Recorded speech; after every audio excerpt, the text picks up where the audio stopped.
नमस्ते।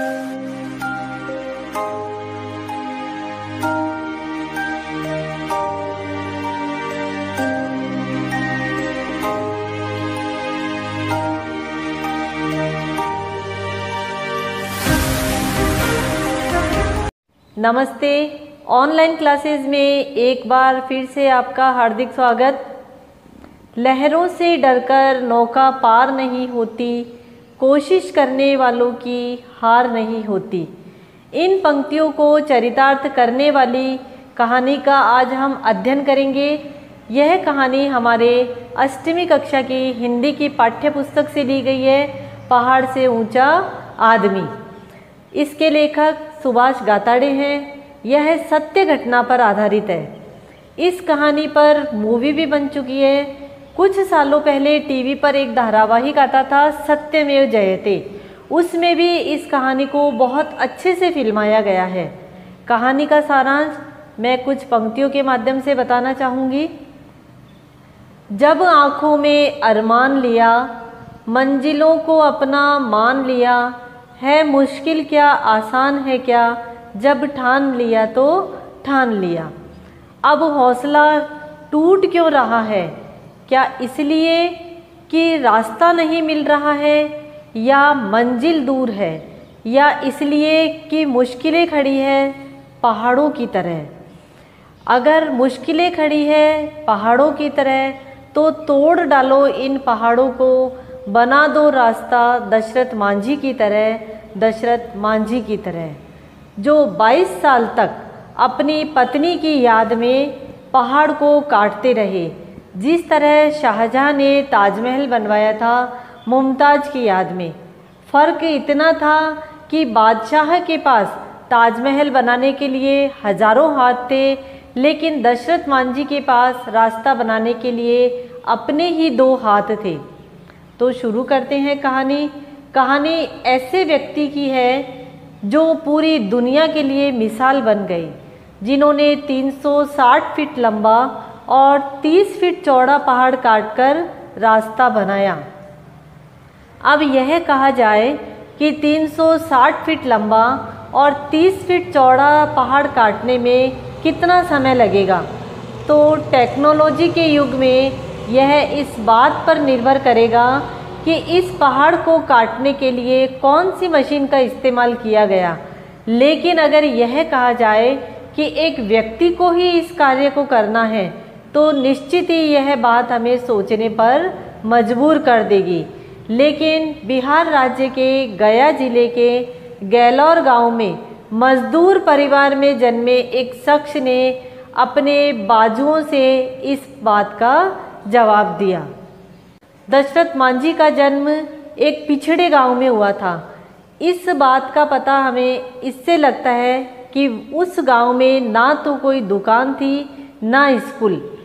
पानी के लिए भी 3 किलोमीटर दूर जाना पड़ता था। छोटी से छोटी ज़रूरत के लिए भी गांव के लोगों को पूरा पहाड़ पार कर कर जाना पड़ता था। गरीबी के कारण दशरथ को घर छोड़कर धनबाद में कोयले की खान में काम करने के लिए जाना पड़ा, और कुछ सालों तक काम करने के बाद उन्हें फिर से गांव की याद सताने लगी और वे पुनः गांव लौट आए। गांव आने के बाद उन्होंने फागुनी देवी से विवाह किया। उनका परिवार गरीब तो था, लेकिन वह अपनी गृहस्थी में बहुत खुश थे। लेकिन उनकी खुशी को नज़र लग गई, क्योंकि किस्मत को कुछ और ही मंजूर था। 1966 में जब वे 25 वर्ष के थे, तब उन्होंने छेनी हथौड़ा उठाकर यह कार्य प्रारंभ किया। 22 साल तक लगातार आंधी तूफान की चिंता किए बिना, दिन रात की चिंता किए बिना नामुमकिन कार्य को मुमकिन करने में जुटे रहे। अंततः पहाड़ को झुकना ही पड़ा। 22 साल के अथक परिश्रम के बाद यह कार्य पूर्ण हुआ, जब पहाड़ से एक रास्ता दूसरे गांव तक निकल आया। अब आगे कि आखिर ऐसी कौन सी बात थी कि दशरथ मांझी को पहाड़ चीरने की धुन सवार हुई। एक बार दशरथ मांझी की पत्नी की तबीयत अचानक बहुत ज़्यादा खराब हो गई। वह उसे नज़दीकी वजीरगंज अस्पताल, जो कि उनके गांव से 90 किलोमीटर दूर था, ले जा रहे थे। अस्पताल ले जाने के दौरान रास्ते में ही उनकी पत्नी का देहांत हो गया। तब उन्हें लगा कि काश पहाड़ से कोई रास्ता होता तो वह उसे समय पर अस्पताल ले जाकर उसका इलाज करवा पाते और उसका जीवन बच जाता। जिंदगी का 30वां वसंत पार कर चुके दशरथ मांझी ने शायद गांव के निवासियों के मन में दबी इस छोटी सी हसरत को अपनी ज़िंदगी का मिशन बना डाला और अपनी पत्नी से बेहद प्यार करने वाले मांझी ने उसकी असामयिक मृत्यु से उपजे प्रचंड दुख को एक नई संकल्प शक्ति में बदल दिया। शुरू में वे अकेले ही कार्य करते रहे, लेकिन धीरे धीरे गांव के और लोग भी उनके साथ जुड़ते गए। वहां पर एक दान पात्र भी रखा था, उसमें लोग चंदा भी डालते थे और अनाज भी। आज की तारीख में गैलोर से वजीरगंज जाने की 80 किलोमीटर की दूरी को 13 किलोमीटर में बदलने वाला यह रास्ता एक श्रमिक के प्यार की निशानी है, जिसे एक अंग्रेज पत्रकार ने कहा था पुअर मैन्स ताजमहल। इस कार्य के कारण दशरथ मांझी को माउंटेन मैन और माउंटेन कटर के नाम से भी जाना जाने लगा। एक बार एक अंग्रेज पत्रकार उनसे मिलता है तो वह अपनी ज़िंदगी का फलसफा उस पत्रकार से एक कहानी के माध्यम से बयां करते हैं। कहानी एक चिड़िया के दृढ़ निश्चय की थी। समुद्र के किनारे एक चिड़िया का घोंसला तूफान के कारण समुद्र में बह जाता है। शाम को जब चिड़िया दाना चुगकर वापस लौटती है तो निश्चित जगह पर अपना घोंसला नहीं पाकर वह समुद्र से घोंसला लौटाने की विनती करती है। समुद्र द्वारा घोंसला नहीं लौटाने पर वह उसे सुखाने की धमकी देती है। बाकी चिड़िया जब उसका मजाक बनाती है तो वह इसकी परवाह नहीं करते हुए अपने काम में लग जाती है।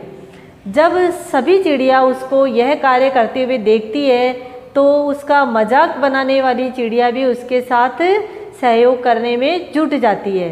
विष्णु भगवान का वाहन गरुड़ ये सब देखकर उनकी सहायता के लिए आगे आता है। जब विष्णु भगवान यह सब देखते हैं तो बीच बचाव के लिए उनको भी आना पड़ा और वह समुद्र से कहते हैं कि अगर उन्होंने चिड़िया का घोंसला नहीं लौटाया तो वह उसे पल भर में सुखा देंगे। कहानी पूरी होने पर पत्रकार दशरथ मांझी से पूछता है, क्या इस कहानी की चिड़िया आप ही हैं? तो मांझी उसकी बात को हंसकर टाल देते हैं। कुछ सालों से दशरथ मांझी कबीरपंथी साधु बने हुए थे। यह महज दिखावा नहीं था, उनके विचारों में भी कबीर जैसी प्रखरता थी। वे मृत्यु भोज का विरोध करते थे।